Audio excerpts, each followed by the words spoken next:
Buongiorno, sono Bruna del Brasile e lavoro in una ONG che si chiama Recivitas. La sua missione è investire in persone per formare cittadini. Sono qui per raccontare come abbiamo cambiato una vecchia e utopica idea in una tecnologia sociale innovativa. Un modello di politica semplice, economico e facilmente replicabile e con una potenza di trasformazione sociale enorme. Nel 2007 Marcos e io abbiamo cambiato per Paranapiacaba per vivere e fare il nostro lavoro sociale. Paranapiacaba è una città storica però con molta povertà. Questo che ha permesso di sentire che le persone avevano veramente bisogno di fiducia, rispetto e capitale e non solo di istruzione. La sistematizzazione e l'apatia era chiara e innegabile e riflettevano uno stato di depressione e di esclusione sociale. Il problema era tale che non sapevano più cosa è accaduto. Nessuno aveva approfittato dell'opportunità perché non avevano nessuna motivazione, oppure se non avevano più motivazione per mancanza di opportunità. Per rompere questo circolo vizioso avevano bisogno di un progetto non solo per combattere la povertà, ma uno che fosse anche in grado di promuovere l'inclusione sociale, un processo educativo di riattivare la fiducia e la relazione sociale per tutti, non solo rendendo disponibile tutti ciò che è necessario per non creare dipendenza, ma che nessuno anche venga più a dipendere dagli altri. Quindi era necessario un progetto di libertà e di emancipazione. Avevano bisogno di un reddito di cittadinanza. Tuttavia, a quel tempo, come la maggioranza dei brasiliani, non sapevano che il reddito di cittadinanza era legge federale in Brasile sin al 2004. Questo per una semplice ragione: la legge non è mai stata attuata. Comunque a quel tempo la vera risposta non è mai stata nella legge, ma nel diritto, e non solo nel diritto dei cittadini brasiliani, ma nel diritto universale di ogni umano di avere condizioni minime per una vita dignitosa e libera. Il diritto di tutti senza nessuna discriminazione capitale di base. Oppure, in altre parole, un reddito sufficiente per soddisfare i bisogni primari, senza nessun tipo di segregazione o di esigenze di qualsiasi favore di ricambio nella comunità. Dopo un anno di studi teorici e pratici con la biblioteca e ludoteca libera in Paranapiacaba, abbiamo lanciato con molto clamore e in collaborazione con il potere pubblico un progetto per Paranapiacaba. Molto presto abbiamo dovuto spendere una considerabile quantità di tempo e denaro tentando di mantenere la nostra parola e cercando l'appoggio e il finanziamento degli organici pubblici e aziende, ma senza nessun successo. Fu in questo momento critico che abbiamo preso la decisione che avrebbe cambiato il corso di questa storia, chiedendoci: perché non prendiamo tutti questi soldi che vengono spesi inutilmente, cercando di convincere i politici e le aziende al mese e utilizzarli per pagare il reddito in una comunità che abbia la dimensione della nostra tasca. Naturalmente le risorse non potevano essere il solo criterio, avevano bisogno di controllare un certo numero di variabili, considerando le nostre limitazioni operative. Ma abbiamo trovato un piccolo borgo rurale, piuttosto isolato, di circa 100 persone, e dopo il nostro primo incontro 27 persone hanno accettato di partecipare al progetto. Così tranquillamente e in modo indipendente è stato realizzato il 25 di ottobre del 2008 il primo pagamento di un reddito di cittadinanza, se non proprio il primo al mondo, magari sarà stato il primo da cittadino a cittadino. Oggi, 3 anni dopo, 89 persone ricevono R30 al mese, che rappresenta più o meno 12 euro al mese per persona. Evidentemente il progetto non consiste solo nella distribuzione di denaro contante. Sappiamo che la povertà non è solo materiale, è anche culturale e soprattutto politica. Ecco perché intendiamo il reddito di cittadinanza come parte di un capitale sociale che ha bisogno di manifestarsi in tutti gli altri aspetti della società, economicamente come reddito, culturalmente come conoscenza e politicamente come il potere di decisione individuale e collettivo, cioè come libertà, diritto e democrazia. Então, de acordo com essa estratégia, nós elaboramos toda uma metodologia baseada em 3 fundamentos: a maximização da eficiência e transparência, a pedagogia da inspiração e a autodeterminação por democracia direta. Na maximização da transparência e eficiência, existe uma separação radical entre os recursos, as fontes de recursos, onde todo recurso destinado às pessoas vai direto para a mão das pessoas sem se perder dentro da máquina não governamental ou governamental, dentro do custo operacional do Reciftas. Na pedagogia da inspiração, talvez a mais importante de todo o projeto, todo ato tem o significado do princípio que ele expressa.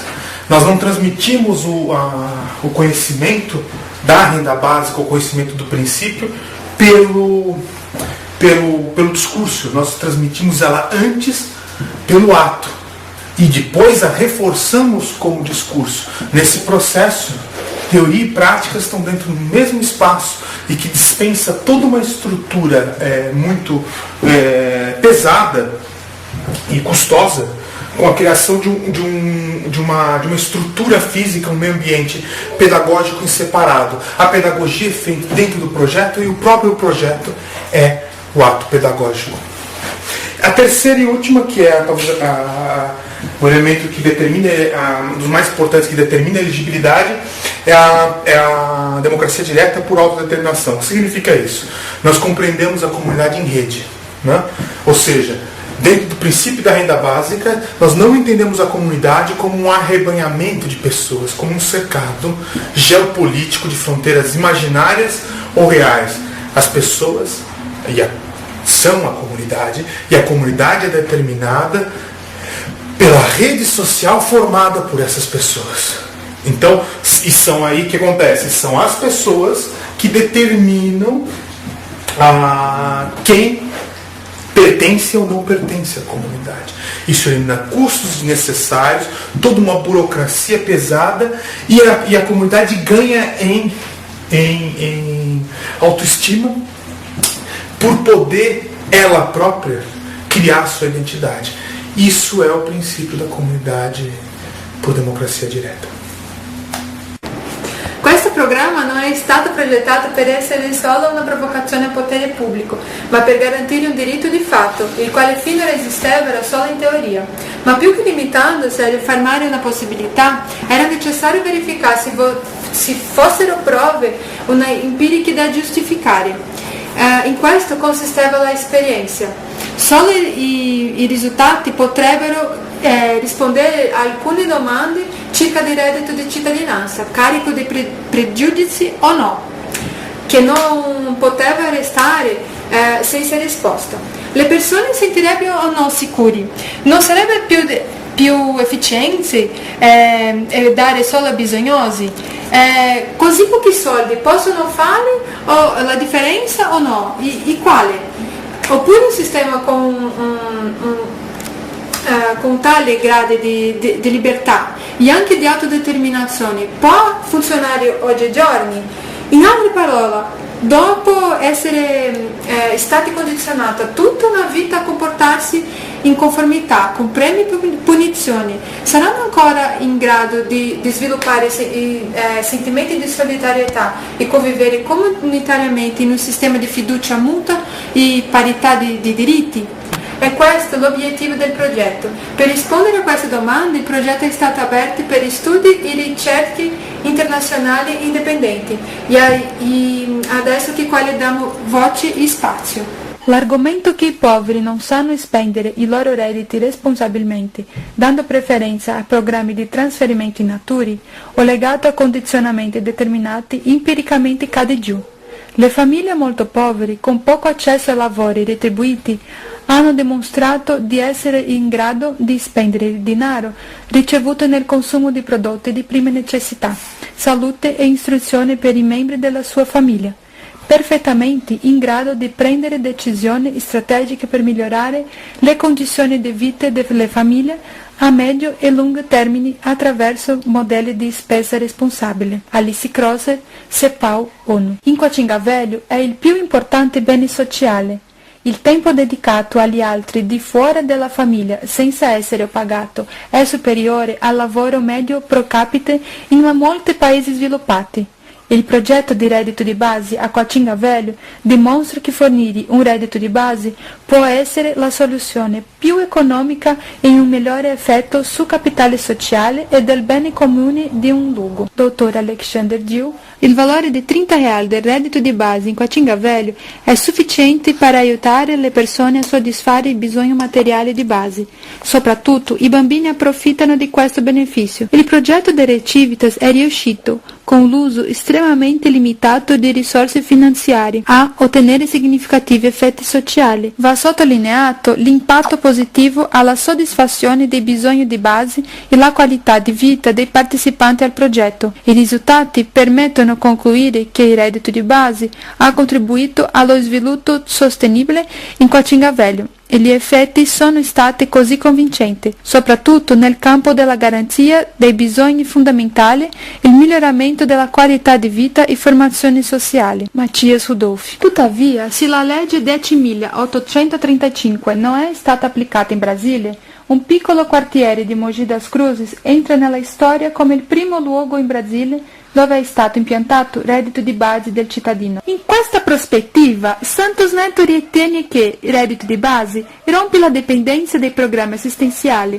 evitando la distorsione del diritto universale a un beneficio concessionale e essere utilizzato per fini elettorali, sia per la prospettiva delle concessioni, sia per la paura del recesso. Interferire con esercizio libero e consapevole dei diritti di voto. Francisco Ladeira. Inoltre, da reddito di base Coatinga Velho abbiamo imparato che per evolvere da semplice trasferimento di reddito universale per reddito di base è necessario che il modello della gestione del programma promuova i valori del cittadinanza. L'egibilità per riconoscimento mutuo in assemblea è un modello preferibile in piccola comunità dove il controllo sociale è possibile. Inoltre, questo modello di determinazione di eligibilità in assemblea si avvicina alla emancipazione politica perseguita dal reddito di base. Proponiamo quindi che il municipio segua l'esempio del reddito di base a Coatinga Velho, dando inizio a un primo progetto pilota di, per esempio, 5 anni. Antoni Baerti. Noi da Recivitas, di un modo semplice e schematico, concludiamo che i cambiamenti risultati dal progetto pilota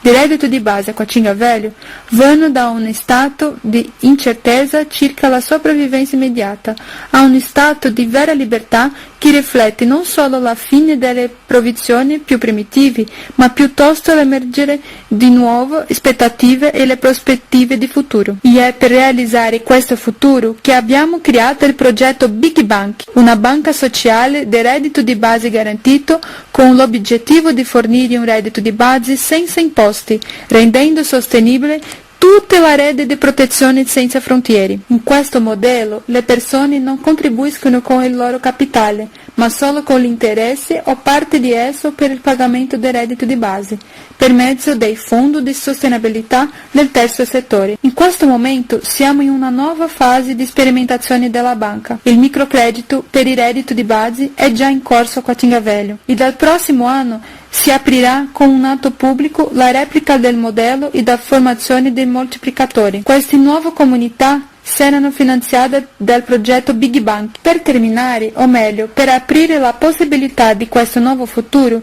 diamo voce al professore Tadashi Kanushi. Il progetto è piccolo, ma dimostra un enorme e incredibile potenziale alle possibilità di sviluppo sociale e economico della comunità locale. Oserei dire che il progetto segna una svolta nella storia del mondo della fame e miseria, perché nella località del progetto abbiamo potuto finalmente trovare la prova della efficacia di un mezzo nuovo e semplice per eradicare la povertà del mondo.